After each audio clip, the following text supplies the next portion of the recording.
Murder scenarios worldwide are some of the things that have been total concocting people's mind, so full of discombobulation, whereby people do not know. People have a lot of questions on scenarios about murder. That how do the police come up with discovering that this person is the real one who murdered someone? What does this really mean? Others argue that my father, my brother, my sister who is in jail was innocent. The police arrived at a mistaken identity. Recently, I have been with a scenario or in Syria whereby a Uganda lady murdered her employer. But how do the police come up with this? It's what we want to dive into. And we ask ourselves, what does this really mean? What are the methodologies? Recently in Uganda, I have been with the murder of a high reputation person, the Dean of School of Law of UCU University. But what are the methodologies that the police use? So I beg you to like and subscribe because this is going to be to Vavoom. Identification simply means the process of proving the accused that is the one who committed the alleged offense. The police use the methodology of identification to look for this. Identification is also used in criminal matters. This will range from eyewitness to forensic methods. How? The forensic methods, the police will come up with testing your fingerprints. You are the one who touched the gun. Your DNA. The police will go ahead by testing voice recognition and even eye. What does this read? Why is it done? Is to avoid mistaken identity.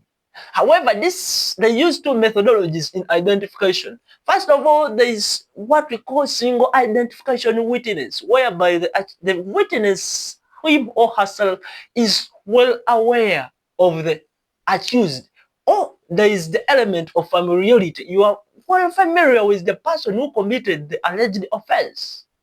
However, to put this evidence under consideration in single identifying witness, they look at some elements. For example, time, the duration of time. How they look at time, they look at distance, because you may be accusing somebody that you saw Kitimbo, but in 1 kilometer. Can you do that? They look at light. You may allege that you saw somebody, but it was darkness. So they look at those, the police to come up with this.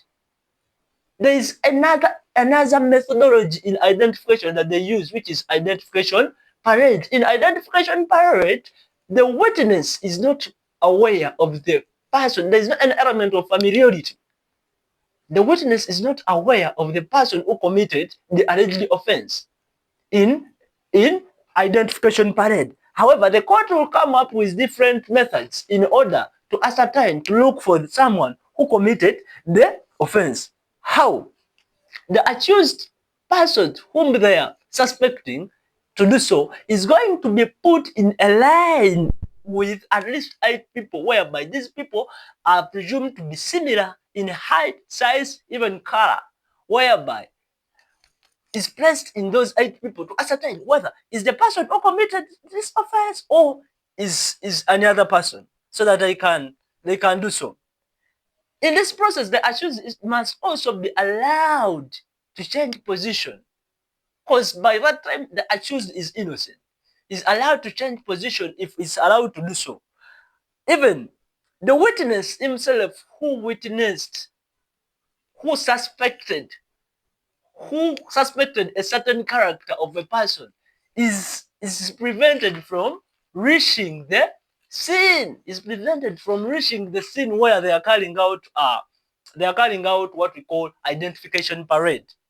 Even the accused person must be always informed that he may have an advocate, or maybe may act in court personal when the parade is taking place.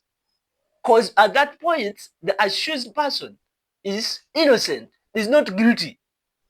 So these are the procedures that the police use in identification parade. They use a lot of procedures to ascertain who is the exact person who committed the offense. The police will also go under methodologies, and they will look at the point that they make careful to note that after each witness leaves the parade, recording whether the witness identifies or in other circumstances. This is not conclusive. The witness may not even discover somebody who committed the offense, even if this methodology is there. There are many procedures that are used in identification parade to ascertain who committed the real offense. Given that, I beg you to remember that identification parade is somehow different with single identifying witness, because there is an element of familiarity. In single identifying witness, we are seeing familiarity. The witness is familiar with the person whom they are presuming to be the accused. You know his voice, you know the size, you know the height, which is totally different from identification parade. Anyway, thank you for watching.